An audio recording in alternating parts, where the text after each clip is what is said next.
এর সে লজ্জা, মানে এর সে লজ্জা আর কি হইতারে কোন, এর সে লজ্জার আর কি হইতারে।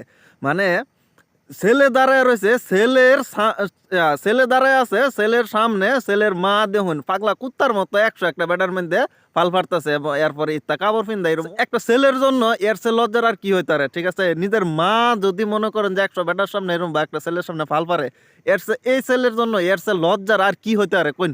কালহা কিন্তু বিপিএল ফাইনাল গেছে, সবাই দেখছি, বরিশাল জিতছে, ভালো কথা, সবাই সেলিব্রেশন করছে।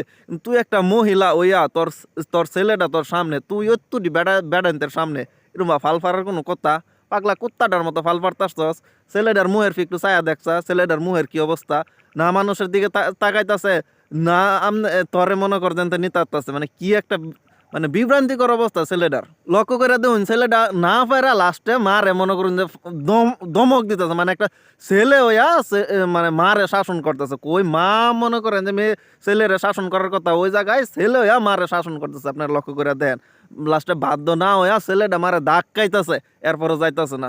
তুই বেডি মানুষ, তোর সাথে তোর একটা ছেলে আছে, তুই এতটি ছেলের সামনে তোর বাইন মান সম্মান নাই, কিন্তু এই ছেলেটার এরকম শুরু করার কোনো মান হয়? এই ভিডিওটা সারা বাংলাদেশ সবাই দেখবো। পরে এই ছেলেটা স্কুলে যাইতো না, বা কলেজে বা জানিয়ে যায়, এর বন্ধু বান্ধবের কাছে যাইতো না, এর বন্ধু বান্ধবের যে লজ্জা দিত না। এই যে বাপ মা যে শেষ বয়সে বৃদ্ধাশ্রমে যায়, এই সবগুলা কি খালি সন্তানের দোষ থাকে? না, কিছু কিছু বাপ মার দোষের কারণে যায়। যে এইরকম যে বাপ মা গুলা আছে না, মানে সন্তান ঘরে ভালো কিছু শিক্ষা দেয় না, এদের শেষ বয়সে পরে এই বৃদ্ধাশ্রমে যাওয়ান লাগে। ঠিক আছে, কারণ এদের ভালো সন্তানের ভালো শিক্ষা দেয় নাই, দেখুন আজকে এই অবস্থা। এই যে ছেলেটারে এইরকম লজ্জা দিতেছে সবার সামনে, এই ছেলেটা কি বড় এগুলো মনে থাকবো না? এই ছেলেটা কি ভালো শিক্ষা পাইতেছে? ওই মা শাসন করব, এই জায়গায় মনে করেন যে ছেলে উল্টা মারে শাসন করতেছে, ছেলে লজ্জায় মারে ধাক্কায় মনে করেন পাঠাইতেছে। দল জিতছে, আনন্দ সবার মাঝে আছে, সবাই সেলিব্রেশন করতেছে, কিন্তু ভাই তুই তুই এটা এটা এটা তোর সেলিব্রেশন করার কোনো সিস্টেম হইলো? তুই 100 বেটার সামনে পাগলের মতো কি একটা ফিনছস, গেঞ্জি একটা ফিন্দা, ফ্যান একটা ফিন্দা, পাগলা কুত্তার মতো, মানে পাগলা কুত্তার মতো বেডান্তের মধ্যে, মানে আশেপাশে মানে হ্যাঁ তো মনে হতেছে মানুষ তালি দিতেছে, মানুষ তারে দেখতেছে, হ্যাঁ তো নিজের অনেক সেলিব্রিটি মনে হতেছে। কিন্তু রে ভাই, তোর ছেলের মুখটার দিকে একটু তাকা, দেখ কি অবস্থা, তোর ছেলের মুখটার দিকে একটু তাকা। মানে মা যদি 100 বেটান্তের সামনে না আছে, এইটার মতো লজ্জা, মানে ছেলে দাঁড়ায় আছে এই ছেলের কাছে, এটার মতো লজ্জা পৃথিবীতে আর কিছুই না। সম্মান নাকি কিনতে পাওয়া যায় না? ঠিক আছে, সম্মান নাকি কিনতে পাওয়া যায় না, সম্মান অর্জন করে নেওয়া লাগে।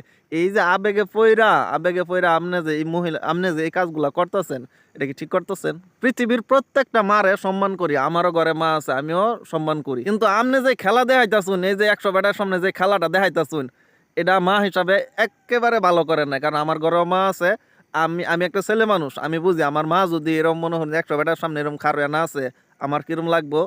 এরকমই মনে করেন আপনার ছেলেরও এরকম, আমার যেরকম খারাপটা লাগবো, আপনার ছেলের সেম এরকম খারাপটা লাগতেছে। আর আপনার যে ড্রেস আপ করছেন একজন মা হিসাবে, এই ড্রেস আপ হইছে, এই ড্রেস আপ কইরা এই যে এতগুলা বেটার সামনে নাচতেছেন, আবার সাথে আপনার ছেলে।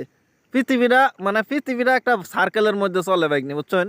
পৃথিবীটা একটা সার্কেলের মধ্যে চলে। আপনি যদি বালা হরেন, আপনার প্রজন্ম বালা হরবে, আপনি খারাপ করবেন, আপনার প্রজন্ম খারাপ করবেন না। আপনি যতটুকু দিবেন, আপনার প্রজন্ম আপনারা ততটুকুই দিব, তাই ঠিক আছে? তো এই যে আপনার ছেলে মেয়ের সামনে আপনি যেটা করতেছেন, এটা কিন্তু আপনার শেষ বয়সে পাইবেন, এর ফল কিন্তু আপনি পাইবেন। তাই আল্লাহ মাফ করুক, আল্লাহ হেদায়েত দেখ। এই যে আপনারা যারা মায়েরা আছেন, সবাই কিন্তু আমাদের থেকে বয়সে বড়, আপনারা আমাদেরকে ভালো বুঝেন। ঠিক আছে, হয়তো ঠিক আছে আমরা দুই এক কথা উল্টা পাল্টা কয়ালাইছি, ক্ষমার চোখে দেখবেন।